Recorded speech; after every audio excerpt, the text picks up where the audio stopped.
Welcome to SoftCo's Leaders Series, where we invite experts from industry and sport to give us their insights into leading business transformation or leading teams. I'm Susan Spence, co-founder of SoftCo, and we build financial automation software, specifically procurement and AP automation, that's used by companies worldwide, including Primark, Finnish Government, Sunny Delight, and PwC. We are over 30 years in business, and as you can see, none of us have aged a bit. Today, my topic is transforming the finance function. Finance leaders today are charged with driving change through digital transformation. Huge changes in work practices because of the pandemic and remote working means that this has accelerated the rate in which transformation is taking place. According to KPMG, 80% of CEOs globally see this transformation as no longer a nice to have, but an absolute necessity. On that point, I'm excited to talk to Eileen Wynne, who also has over 30 years experience in financial automation.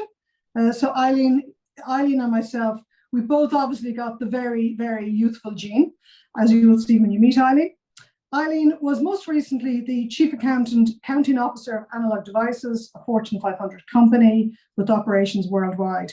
And as a member of the senior leadership team at Analog, she was the driving force behind automating their financial processes, in addition to managing mergers and acquisitions. Today, Eileen is providing finance consultancy expertise to organizations internationally. I met Eileen when she was CAO in Analog. So Eileen, thank you for joining us from Boston. I really miss Boston. So how is Boston and how are you? Hi, Susan. Thanks for having me. And Boston is great. My husband and I have a fairly large home and large yard. So the pandemic has helped our landscaping immensely. As well as your marriage, Eileen, the landscaping and the marriage. True. Actually, the great thing, Eileen, is you have a fantastic Irish background. And I looked up recently the Celtic meaning of your name, which is torch of light. So are you the torch of light for transforming the finance function, dare I ask? Well, I would certainly like to hope so. In fact, while I was at Analog, I did implement automation in AR, AP, T&E, and FP&A. So I tried to instill in my team that we should always be thinking of how we can add value to the organization. Tell me a little bit about your background and actually more interesting on your leadership style. Sure. So I'm born and bred in Boston, and I started my career at a small manufacturing company. As you've noted, I've worked for manufacturers my entire career. Little $50 million manufacturer where I cut my teeth and really learned a lot. From that, I went into public accounting with Grant Thornton for about 5 years. And then after that, I went to Analog, where I started in external reporting and worked my way up to Chief Accounting Officer, over a 20-year career there. And I'd say my leadership style is coaching. I try to find my employees' strengths and what their goals are and work with that. And do you find a difference, Eileen, between very large organizations or smaller organizations in terms of both leadership and automation? Sure. I mean, for leadership, it's probably about the same, although, obviously the teams aren't as large in number of the people. But the goals are still the same, to have finance add value. I will say the smaller companies tend not to use automation quite as much, although you do see it, somewhat. Okay, and when you and I met, we were right in the middle of automating AP in Analog. What was the drivers behind that? What was the key to initiating that? Sure. So, honestly, we had looked at automation in the late 2000s. And at that point in time, our transaction volumes really weren't quite there to make it financially feasible for us. But also the technology, if I recall, wasn't there as well. And so we didn't see the benefit. However, as we became more acquisitive and added more and more transaction volume, we found that we couldn't scale with the business. And as a result, we couldn't realize cost synergies as fast as as our CFO wanted us to within the accounting department. So we were looking for ways for how we become more efficient within finance. And additionally, we were having trouble hiring AP staff. So we were looking for ways to take non-value added work out of the group and let them become more efficient and do more work with less people. Just on that people point, I mean, just you are automating the process all the way from the procurement, which is the POs, right the way through to when an invoice comes into analog. So instead of, photocopying it, printing it, stamping it, I have visions of those old, stamps. Unfortunately, we do remember those days. And then moving it around the organization, matching it to the PO, posting it for payment. I mean, does that make it harder to employ people to do that task? Is it easier with automation, or where you're just handling the exceptions? Well, I think it certainly is. So now you've transformed your team from what you say, this sort of mundane data entry job, into problem solvers. And that is an easier sell, that you're coming in to solve problems, and there's an expertise there and a skill set that we're looking for, as opposed to taking data from one system and entering it into another system. And tell me this, what were the key things that you found that you found with automating that whole process? What were the kind of benefits you got from it, or what were the things that worked through that process? So we got a much higher level of PO usage in the company, which gave us a much better visibility into our spend. We had far less surprises for, sort of hidden invoices that were sitting on someone's desk. And did that actually happen? Eileen, did that actually happen, that you would find invoices that, suddenly month end comes and you're doing this mad scramble, find the invoice month? I will say it luckily, because of the size of the company, generally it didn't cause a problem to our financials, but certainly in terms of vendor relations, getting a phone call from the vendor saying, why isn't my invoice paid? And us saying, could you please send us a copy of that invoice? Because it's hidden someplace else in the company, wasn't good. It didn't lead to great vendor relations. Sorry, Eileen, that's probably worse when you've got multiple locations. It's where is the invoice? Exactly. So, as we were acquiring these companies, some of them had smaller engineering locations that were used to getting the invoices sent there. And I'm not quite sure what, the process was, but, we didn't know about them. And so the company we acquired stops paying, we stopped paying, and the vendors, looking for where to find the money. So we certainly got much better look into the invoices, and it helped with our cash management, so we could plan, where we had our money invested, when we were going to run our AP runs, how much money we needed. And finally, I think we got much better data. We got much more consistent data, which, helps decision making. Yeah, really great point. Because there's two themes that we find. One of them is what we call straight through processing, so that, where an invoice doesn't have to be touched all the way from the procurement side right the way through to payment. Right. But the big benefit is obviously visibility, and in terms of helping you make decisions. So what are the kind of things you would be looking for across that process in terms of visibility? Well, we want to see, where are we spending the money? Hopefully, was it approved money? And what does our payment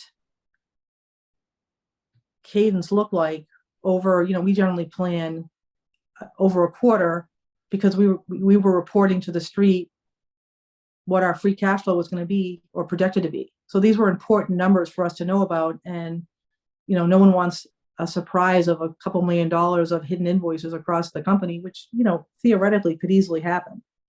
And we were held by, our CFO had some pretty tight requirements for us, and our free cash flow, I think we were held to plus or minus 3 million on either side of the number we gave out, which is not a lot. No, absolutely not. Actually, let's do the numbers. Now, Eileen, this is not my favorite topic, okay? I'm not my best talking here. So I need you to put your big accountancy hat on here, because what we talk about is low automation and high automation. So right. The cost of an invoice going through an organization, if you've low automation, let's say you've about 30% of that process from P2P, from procurement to pay done, if you just 30% of that, then in the cost of the invoice going through that process is $8. If you have high levels of automation, which is what you introduced in analog, which is about 70% automation or higher, the cost of an invoice is only $2. So if you take an organization that's processing, let's say, 30,000 invoices, and they are at high levels of automation, that savings, if again, my math is right, of approximately 180,000 every single year. And then if you project that onto analog to, let's say they're doing in excess of 150,000 invoices, I think we're up close to about 900,000 in savings every year. So am I right on those numbers? I would say those numbers are certainly well within the ballpark. And when we, pitched this idea to the then CFO for adding this automation, we described that exact annuity that you just described and said this payback is going to continue and only get bigger as we add more and more volumes. So that's why AP automation is a hot topic at the moment. Does that mean that you and I are hot as well, Eileen? Well, I'd say we're hot now and we were hot before, so. You're absolutely right.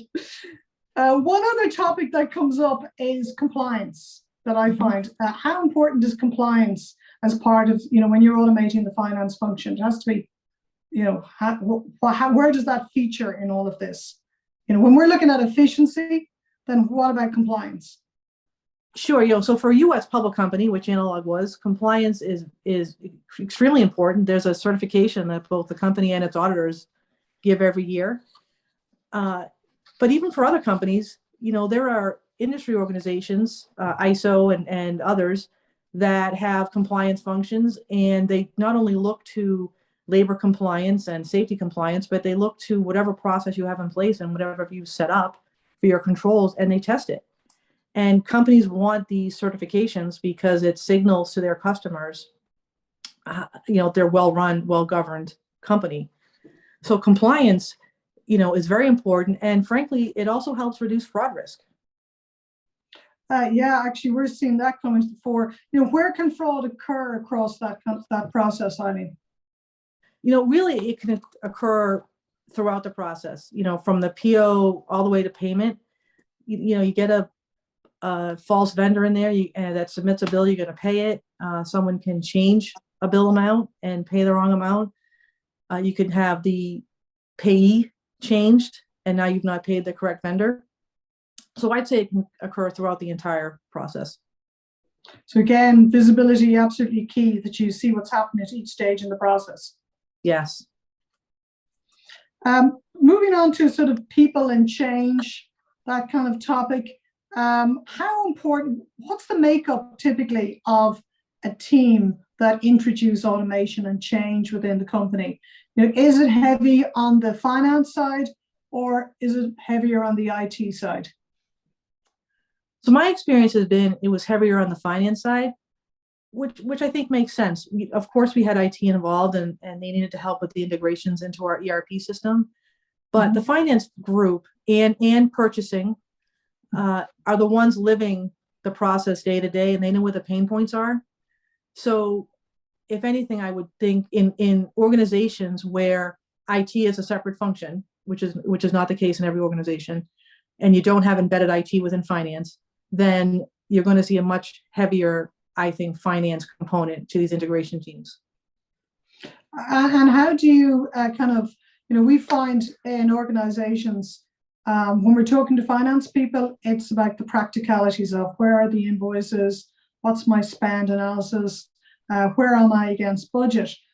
How do you marry that with the IT side, which is how do I integrate with my ERP, and how do I gain the benefits of the technology, AI technology, or I've heard this phrase, super smart technology, not just smart technology, super smart technology. So how do you marry those two disparate teams in the whole and get yourself a great result? Well, really, you start by pointing out why this is good for the business. And I will say we were lucky that my experience has been that our IT function was very on board with improving the business, however they could help. So I may have just, again, been fortunate, but I think most reasonable people, when you point out the benefits and the importance of doing this, get on board and sign up. It's, frankly, it's just sometimes getting IT's attention that there's a finance project, because generally other aspects of the business take precedence, especially in a manufacturing company. But we were quite fortunate that we could get that attention. And I will say this integration was not lengthy, which helped. So we weren't asking for months and months of our IT department's time. Eileen, where there is a strategy to grow through acquisition, integrating teams, aligning the business, and then, of course, implementing technology, what's your advice to organizations going through that process? Really what you need is an integration playbook that captures all the lessons learned from your previous integrations, or as you're doing your first integration.